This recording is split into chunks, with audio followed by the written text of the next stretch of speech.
गविद्वन्दे विष्णु भव्यहरणं सर्वलोकैकनाथं श्री विष्णुवे नमः। नागदेवता का एक बार चेता कि नमस्तुते सर्पेभ्यो एके चे पृथ्वी मनो ये आंतरिक छे देवी तभ्यो सर्पेभ्यो नमः। श्री अष्टकुल श्री नागदेवताभ्यो नमः। हम ध्यान करेंगे नागदेवता का कि नागेन्द्रहाराय त्रिलोचनाय भस्मांगरागाय महेश्वराय नित्याय शुद्धाय दिगंबराय तस्मै नकाराय नमः शिवाय। 9 बार छीटा मारेंगे।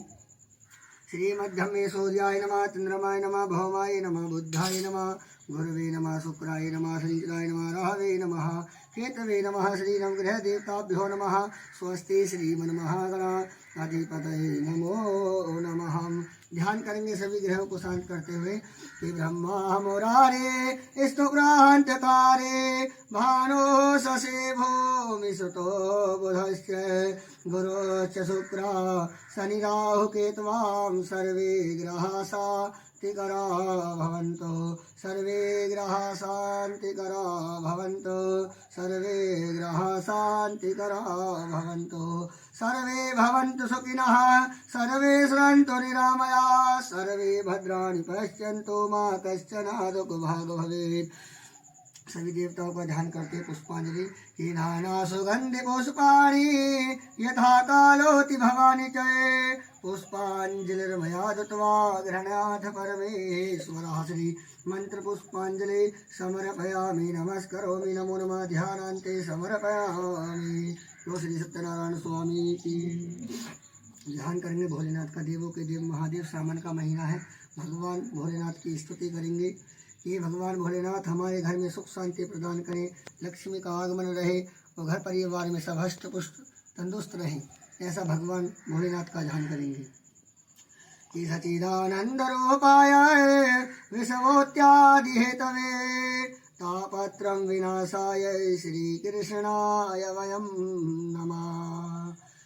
ओम नमामि समीशान निर्माण रूपं विभुम व्यापकं ब्रह्म वेदै स्वरूपं निजं निर्गुणं निर्विकल्पं निरीहं चिदाकाशमाकाशवासं भजेऽहं निराकार ओंकारमूलं तुरीयं गिराज्ञानगोतीतमीशं गिरीशं करालं महाकालकालं कृपालं गुणागार संसार पारम नतोऽहं तुषाराद्रिसङ्काश घोरं गम्भीरं मनोभूतिकोटि प्रभाश्री शरीरं स्फुरन्मूले कलोलिनि चारु गङ्गालसद भाले भाले दो कंठे भुजंगा चलत कुंडलं भूसुनेत्रं विशालं प्रसन्नाननं नील कंठं दयालं निद्रादिशिचं रमरम मुण्डमालं प्रियं शङ्करं सर्वनाथं भजामि प्रचण्डं प्रकष्टं प्रगल्लं परेशम् अखण्डम् अजं भानु कोटि प्रकाशं त्रियशूल निर्मो ललम शूलपाणि भजेऽहं भवानी पतिभावगम्यं कलातीत कल्याण कल्पन्तकारी सदा साचिदानन्दे दाता पुरारी चिदानंद संदोह मोह पोहारे प्रसीद प्रसीद प्रभु मनमतारी नयावद उमानाथ पादारविंदम भजमती लोके परे वो नारायण न तावत सुखम शांति संतापनाशम प्रसीद प्रभु सर्वा भूतादिवासम न जानामि योगम जपम नेव पूजाम न तो हम सदा सर्वदा संयतोम्यहम् जरा जन्म दुखों के दाता प्रमाणम प्रभु पायापम नमामि स शंभो नमामि स शंभो नमामि स शंभो प्रभु पायापम नमामि स शंभो रुद्राष्टकं विदं विप्रेण हरतुस्ते ये पठन्ति नरा भक्तया तेषां शंभो प्रसीदते। वो शंकर भगवान की जय। श्री सत्यनारायण स्वामी की जय। नारायण भगवान का कीर्तन उसके बाद कथा प्रारंभ। श्रीमन नारायण नारायण नारायण श्रीमन नारायण नारायण नारायण लक्ष्मी नारायण नारायण नारायण श्रीमन नारायण नारायण नारायण गोविंद नारायण नारायण नारायण राधे नारायण नारायण जय बोलो नारायण भगवान की जय। श्री कृष्ण गोविंद हरे मुरारी, हे नाथ नारायण वासुदेवा। श्री कृष्ण गोविंद हरे मुरारी, हे नाथ नारायण वासुदेवा। हे वासुदेवा, हे वासुदेवा, हे नाथ नारायण वासुदेवा। श्री कृष्ण गोविंद हरे मुरारी, हे नाथ नारायण वासुदेवा। बोलो वासुदेव भगवान की, श्री सत्यनारायण स्वामी की जय। श्री गुरु चरण सरोज रज, निज मुनि मुकुर सुधारी।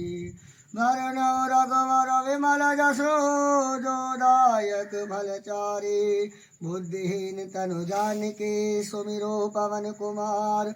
बल बुद्धि विद्या देहु, मोहि हरऊ कलेश विकार। मंगल भवनीय मंगल हारी, द्रवहु सुदशरथे अजिर बिहारी। दीन दयाल विरुद्ध संभारी, हरऊ नाथ मम संकट भारी। हरऊ नाथ मम संकट भारी। वंद गौरी गणपति शंकर और हनुमान, राम नाम के प्रभापे सब काहे कल्याण। श्री हनुमते नमः। पवन तनय संकट हरण, मंगल मूर्ति रूप। राम लखन सीता सहित, हृदय बसहु सुरभूप सियावल। राम जय जय राम, मेरे प्रभु राम जय जय राम। दीन दयाल विरुद्ध संभारी, हरऊ नाथ मम संकट भारी। साची दरबार की जय।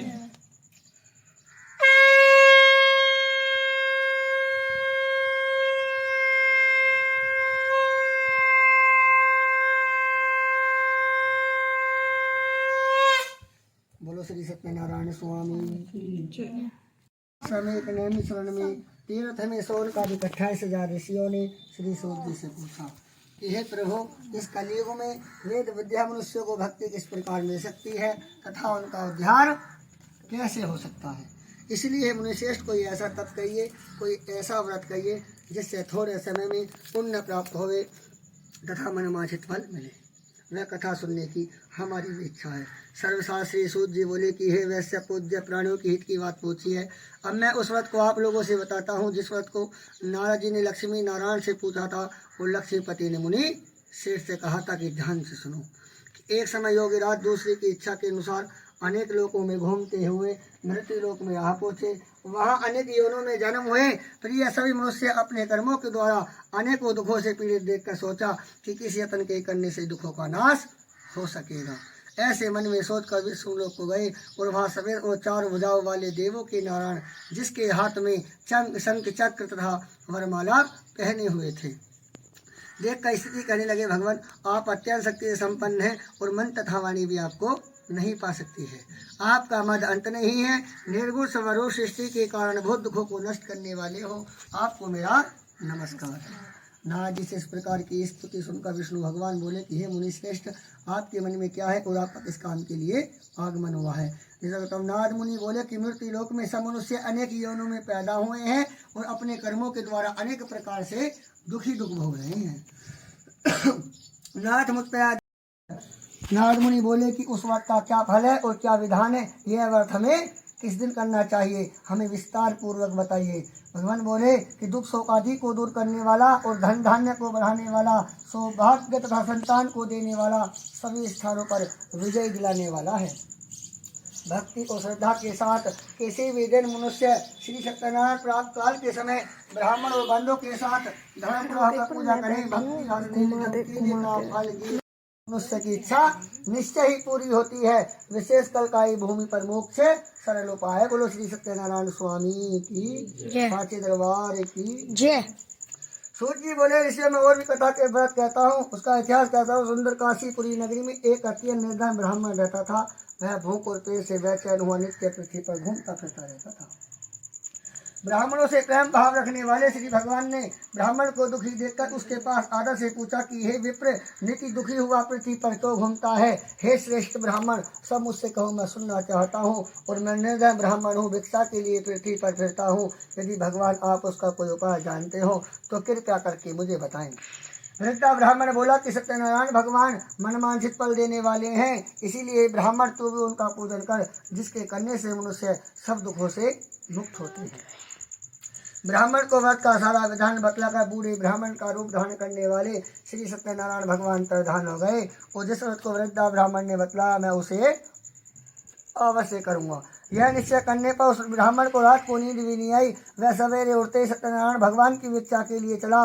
उस दिन उसे भिक्षा में बहुत धन मिला, जिससे उसने बंधु बांधव के साथ श्री सत्यनारायण भगवान का व्रत किया। इसके करने से वह ब्राह्मण सब दुखों से छूटकर अनेक प्रकार की संपत्तियां से युक्त हुआ। उस समय वह ब्राह्मण हर मास व्रत करने लगा। इस श्री सत्यनारायण भगवान जी के व्रत को जो करेगा, जो सुनेगा, वह मनुष्य सब दुखों से छूट जाएगा। इस तरह नारद जी से नारायण का कहा हुआ यह व्रत है, मैं तुमसे कहता हूँ और विप्र मैं क्या कहूँ। ऋषि बोले कि हे मुनीश्वर, इस ब्राह्मण से सुनकर किस किसने इस व्रत को किया है, हमारे सुनने किसने किया है, वह मुझसे कहिए, हम सुनने की इच्छा चाहते हैं। इसी के लिए हमारे मन में श्रद्धा है। श्री सूत जी बोले कि हे मुनियों, जिस जिसने इस व्रत को किया सब सुनो। एक समय एक ब्राह्मण धन और ऐश्वर्य के अनुसार बंधु बांधव के साथ व्रत करने को तैयार हुआ और उसी समय एक लकड़ी बेचने वाला बूढ़ा आदमी आया और बाहर लकड़ियों को रखकर ब्राह्मण के मकान में गया। प्यास से दुखी लकड़हारा उनको व्रत करते देखकर ब्राह्मण को नमस्कार करने लगा। प्रभु, आप यह क्या कर रहे हैं और इसके करने से क्या फल मिलता है, कृपया करके मुझसे कहो। ब्राह्मण ने कहा कि सब मनोकामना को पूरी करने वाला श्री सत्यनारायण भगवान का यह व्रत है। इसी कृपया से मेरे यहाँ पर धन धान्य की आदि वृद्धि हुई है। ब्राह्मण से इस व्रत के बारे में जानकर लकड़हारा बहुत प्रसन्न हुआ और चिन्ना में चले प्रसाद खाने के बाद अपने मन में इस प्रकार का संकल्प किया कि आज गांव या नगर में जो लकड़ी बेचने में धन मुझे मिलेगा, उसी से मैं श्री सत्यनारायण भगवान देव का उत्तम व्रत करूँगा। यह मन में विचार कर वह बूढ़ा आदमी अपनी लकड़ियों को सिर पर रखकर जिस नगर में धनवान लोग रहते थे, मालदार लोग रहते थे, वह ऐसे सुंदर नगर में चला गया और उन लकड़ियों का दाम उसे पहले दिनों से चौगुना मिला।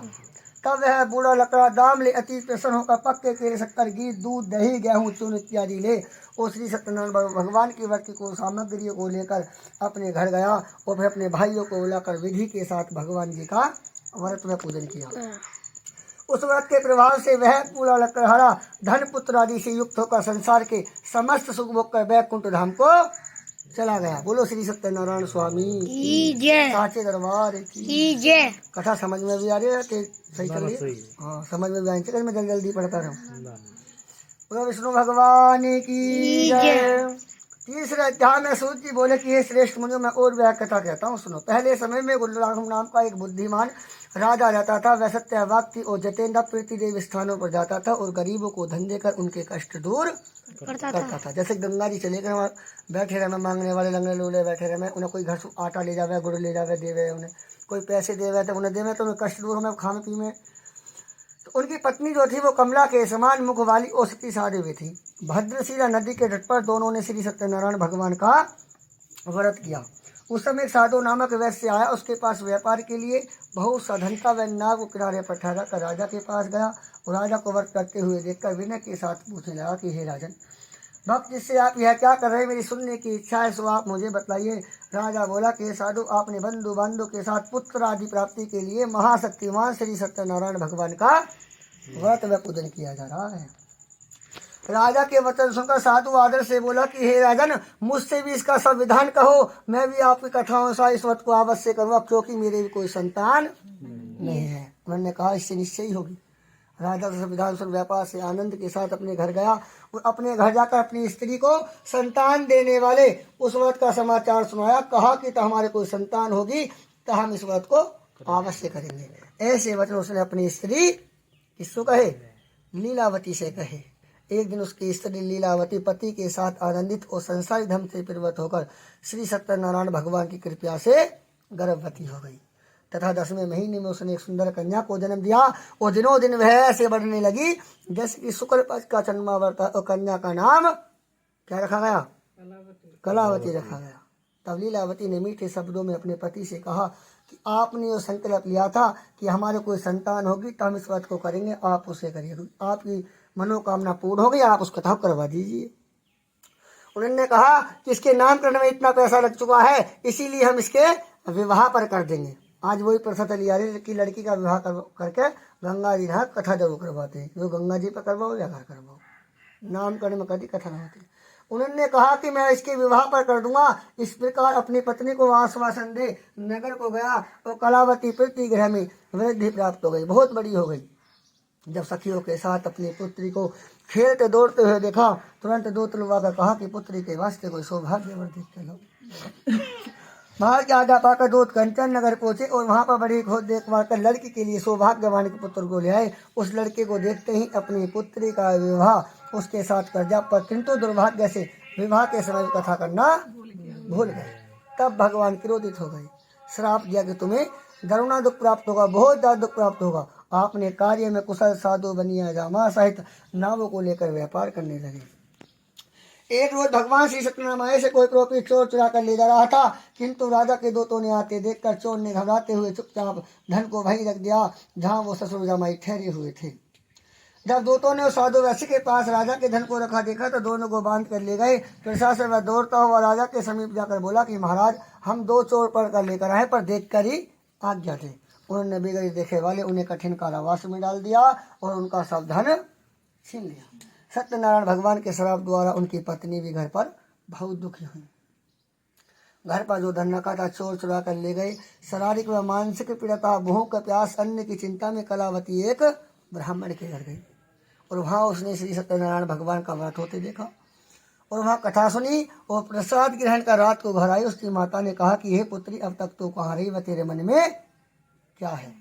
कलावती बोली कि हे माता, मैंने एक ब्राह्मण के घर श्री सत्यनारायण भगवान का व्रत होते देखा है। इतनी बात सुनते ही लीलावती भगवान की पूजन की तैयारी करने लगी, क्योंकि उनके पति और दामाद व्यापार गए हुए, वे वापसी नहीं आए और घर में जो धन रखा था सब चोर चुरा कर ले गए। घर में कुछ खाने को भी नहीं है, सब कुछ नष्ट हो गया है। हमने भी एक कथा बोली कि हमारे कोई संतान हो जाएगी तो हम इस व्रत को करेंगे, हम भूल गए। फिर बोली विवाह पर करेंगे, विवाह पर भूल गए, फिर व्यापार को चले गए।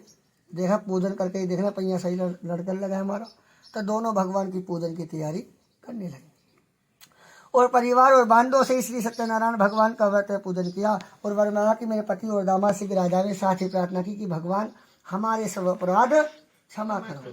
श्री सत्यनारायण भगवान इस वर्ष से संतुष्ट हो गए और राजा चंद्रकेतु को सपन दर्शन देकर कहा कि हे राजन, दोनों वैश्य को प्राप्ति छोड़ दो, उनका सब धन ग्रहण कर दो, नहीं तो मैं तुम्हारा राज्य पुत्र आदि सब नष्ट कर दूंगा। भगवान सपने में आए राजा और राजा ने उन्हें दोनों को सुबह उठते ही सभा में बुलाया। दोनों ने आते ही राजा को नमस्कार किया और राजा ने मीठे वचनों से बोला कि हे महान रहो, ऐसा कठिन दुख प्राप्त हुआ है, अब आपको कोई भय नहीं है। ऐसा कहकर राजा ने उनसे जितना धन लिया था उससे दूना धन देकर आदर सहित विदा कर दिए और दोनों वैश्य अपने नगर को चले गए। सत्यनारायण स्वामी की जय, साचे दरबार की जय।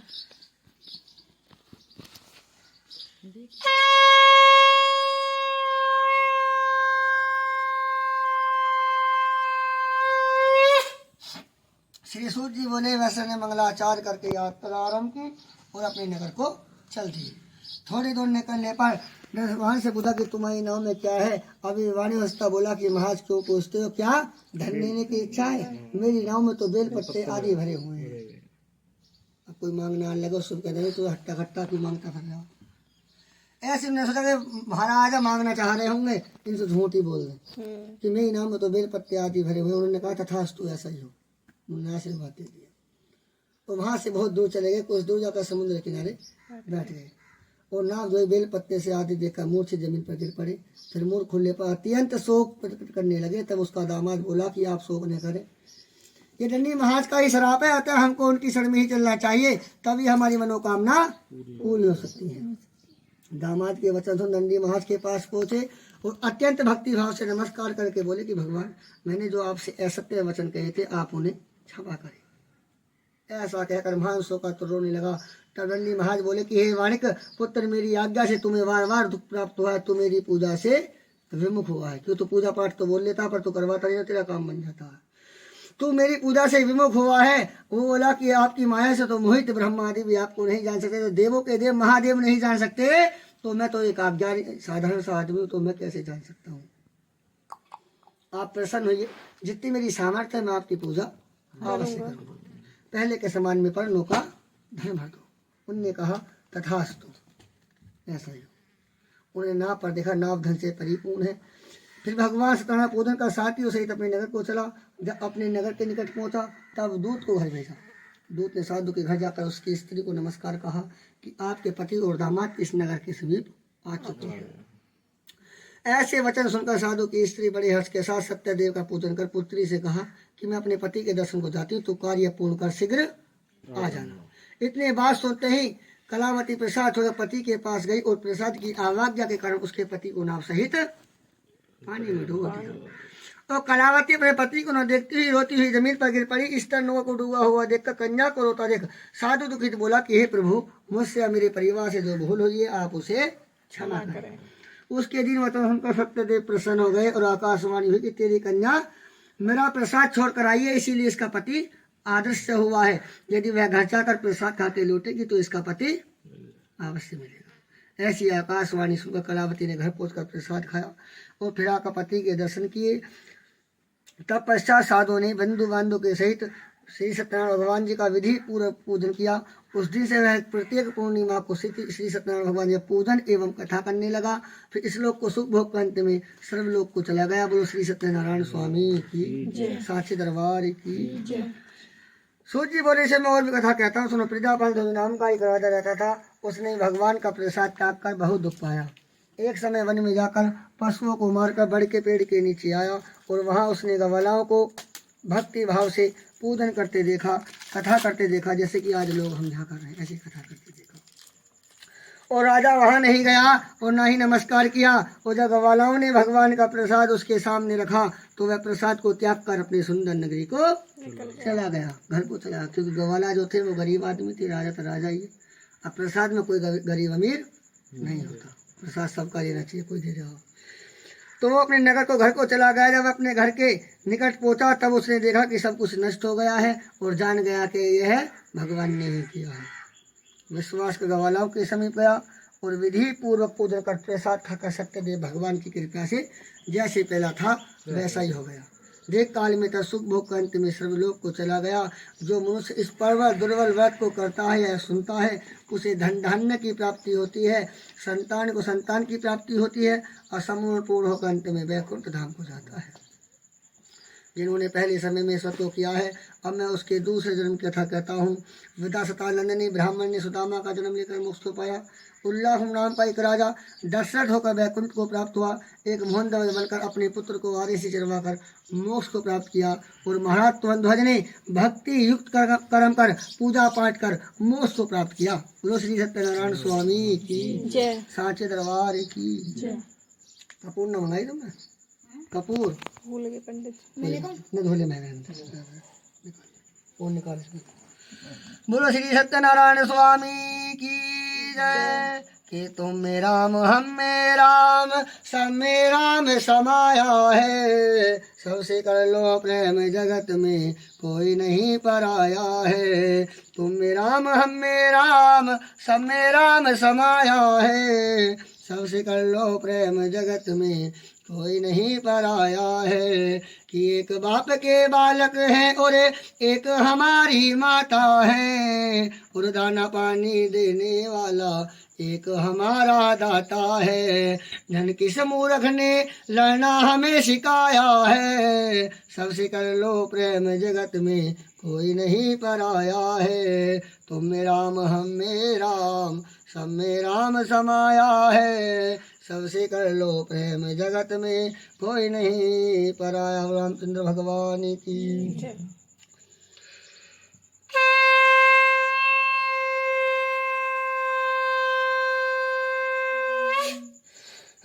बोलो श्री सत्य।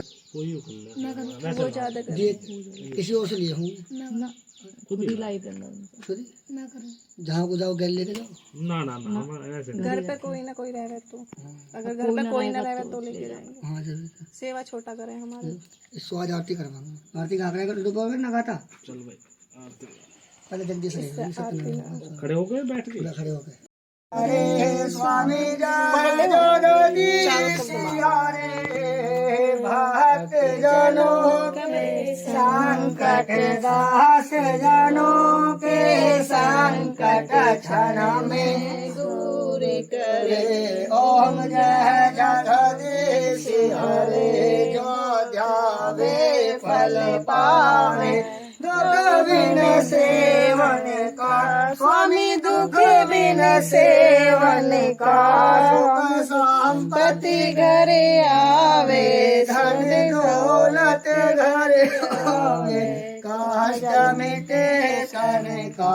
ओम जय जगदीश हरे माता पिता तुम मेरे शरण कहूँ मैं किसकी स्वामी शरण कहूँ मैं किसकी तुम बिन और न दूजा प्रभु बिन और न दूजा आस करूँ मैं जिसकी। ओम जय जगदीश हरे तुम पूर्ण परमात्मा तुम अंतर्यामी स्वामी तुम अंतर्यामी पार ब्रह्म परमेश्वर पार ब्रह्म जगदीश्वर तुम सबके स्वामी। ओम जय जगदीश हरे तुम करुणा के सागर तुम पालन करता स्वामी तुम पालन करता। मैं मूरख कल स्वामी मैं सेवक तुम स्वामी कृपा करो भरता। ओम जय जगदीश हरे तुम हो एक अगोचर सबके प्राण हरे स्वामी सबके प्राणपति। किस विध मिलो दया में कहे विध मिलो शरण में तुमको मैं तुमती। ओम जय जगदीश हरे दीन बंद दुख हरता तुम ठाकुर मेरे स्वामी तुम रक्षक मेरे। अपने हाथ उठाओ अपने शरण लगाओ द्वार खड़ा तेरे। ओम जय जगदीश हरे विषय विकार मिटाओ पाप हरो देवा स्वामी कष्ट हरो